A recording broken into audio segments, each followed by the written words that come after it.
My name is Tony Roig. It's a pleasure to coach you in this video. Like you, I'm a 50-plus-year-old pickleball player. The 5 tips I'm sharing with you in this video are what I use to play at the senior professional level. Tips 1 through 4 will all build on each other, and tip number 5 will radically change how you think about the sport of pickleball. Let's get into it. The first thing that I do as a senior professional pickleball player is make sure that I'm up at this non-volley zone line every single rally, sometimes referred to as the kitchen line as well. Playing pickleball, you have a positional advantage when you're at this line. You'll have a strategic edge over your opponents if you're playing from up here. That's particularly relevant when you're playing on the return side and when you're the returner. If you're not able to make it up to this line after every return of serve, you're going to put yourself and your partner in a tough situation. The way you deal with that is you give yourself more time to get up to the non-volley zone line after you return serve. The mistake that players make is they'll hit the returns of serve low over the net and hard. So they'll hit low over the net and hard. That does not give you enough time to get up to the non-volley zone line, particularly as we get up in age. As a 55-year-old player, I am going to give myself time to get up the non-volley zone line by aiming my return of serve higher over the net. A higher return of serve will allow me more time to get from the baseline up to the non-volley zone line. The second tip I want to share with you follows the first tip, and it has to do with playing up at the non-volley zone or kitchen line. So you got up here, what's the best way to get ready for the next shot? Pickleball is a small court sport, so balls are coming at you fast from a very close distance. You need to be ready for that ball coming your way. The way you're going to be ready for that ball coming your way is to always be expecting a hard shot. You always want to expect a bang coming your way. What happens a lot of times as players is we'll get lulled into a sense of security, if you will. We're expecting a slow shot. So the ball gets hit. We're thinking, oh, that's going to be a dink for sure. And next thing you know, the ball sped up into our body or it's rolled out of the air into our body. In those situations, if you're not expecting a hard shot, you're going to get caught with your feet rooted and your paddle out of position. You always want to expect that your opponents are going to attack or speed up the ball your way. If you're ready for the bang, as we say, then if the ball gets hit softly or dink, then you can move. You have time to adjust. If you're not ready for the bang, so you're expecting a dink, and the ball comes hard, you're not going to be in position to be able to react in time and respond to the shot. Tip number 3 is going to build on the last 2 tips. So we're up at the non-volley zone line, we're playing from here, and we're expecting a bang. The question is, what is the best paddle position for us to have to be ready to receive that hard shot? Remember, we're always getting ready for that bang. What you're going to see is you're going to see young players, particularly pro players, a lot of times will stand with their paddles down like this. This is a perfectly good ready position for a younger player. A lot of times they're receiving balls in this zone, particularly pro players, so they're having to defend more here. The other reason is they have faster reflexes than we do, so they can get that paddle into position easier than we can. Once you're no longer a young player, you're better having your paddle further up in the strike zone that you're going to defend. Tip number 4, I'm going to give you a limitation on that zone, but you want to have the paddle up in this zone here, and then how much angle you put on it to your backhand will depend on how quick you feel you can get your paddle on the ball.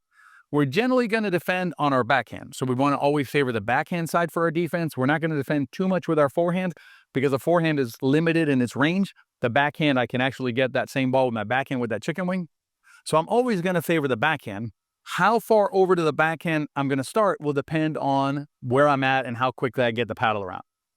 If my objective is primarily to protect my body from attack, so I don't want to get hit in my body, there's nothing wrong with having your paddle position like this, your ready position like this, or even some players will do this. That's perfectly fine. Now it's going to take you more time to get it to the forehand, but we'll sacrifice that in exchange for better body protection. If you have more time and you can get your paddle around, then you can hold it like this or like this. Somewhere around here is going to be a perfect ready position because this ready position will then allow you to turn the paddle this way or this way to get ready for that bang coming your way. Tip number 4 continues building. We've gotten up to the non-volley zone line, ready for the bang. Our paddle's in good ready position. The next thing we want to do is we want to be smart about which balls we hit and which balls we let go. Usually, when you get attacked from inside the court, so your opponent is inside the court attacking, whether it's out of the air with a volley or off of the ground, there's a high chance that that shot is going to go out because our court is a fairly short court relative to the height of the net. So what you want to do is when you're up here and you're getting everything else is good. You're up here, you're ready, you're expecting a bang. If you get a ball that is anywhere around your ribs or higher, just roll out of the way and let that ball go. And remember I mentioned I was going to give you a limiter on your ready position. You can use that out ball to give you the upper range on where you're going to take your paddle. So if you're holding your paddle here, for instance, on your ready position, this is probably too high because you're not going to take it higher than this. You should let that ball go and you're going to have to bring it down. So better off having it a little bit lower, knowing that my limiter is here and I'm going to defend from here to here now.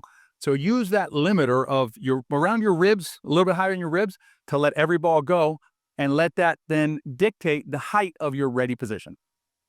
One last note on out balls is don't beat yourself up the times that you let that ball go and it lands in. This is not a 100% strategy because there is no 100% strategy. There's not even 99% strategies like you're hearing on YouTube these days. Those don't exist. What you're doing is you're understanding the big number game that you're playing. You're going to give up some points or some rallies by letting balls go that will ultimately land in. But you're going to gain many more points, many more rallies in your favor with the balls that land out. Remember, you're playing a big number game, and don't second guess yourself just because one or two shots that you let go land in the court. If you hit every ball that's out there because you're afraid of the balls going out, you become the banger's huckleberry. For tip number 5, I found some shade because you and I are going to spend some time talking about a concept that'll really change how you play pickleball, the strategies and the shots that you decide to use when you're out there playing.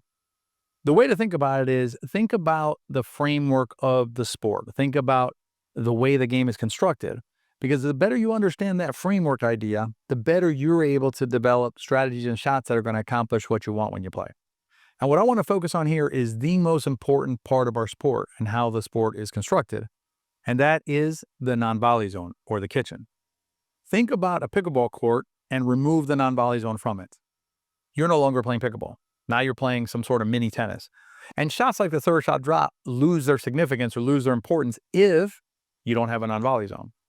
So what we want to do is we want to start thinking about our games moving away from a game of brawn, a game of just of power, trying to fight fire with fire. And we want to play higher IQ pickleball, which involved using that non-volley zone more. You can use it defensively. So whenever you're in trouble, know the non-volley zone is there for you. Learn how to throw the ball into the non-volley zone, and you can get out of trouble anytime that they put you there. You'll have more time to get yourself ready, and you reset the action to a neutral state again. You can also use the non-volley zone offensively. You work on finding ways to stress your opponents inside the non-volley zone, and what you're looking for is you're looking for them to make a mistake. You're looking for them to hit the ball into the net, to give you an easy pop-up that you can put away, or if you're playing an aggressive player and you put that ball in the non-volley zone and they decide to attack it, use tip number 4 and get out of the way. Let that ball go out to win the rally. My co-head coach CJ Johnson and I both know what it takes to play really good pickleball into your 50s and beyond. We're happy to share these tips with you, and we look forward to the opportunity to coach you more in depth inside our Better Pickleball Academy. Until next time.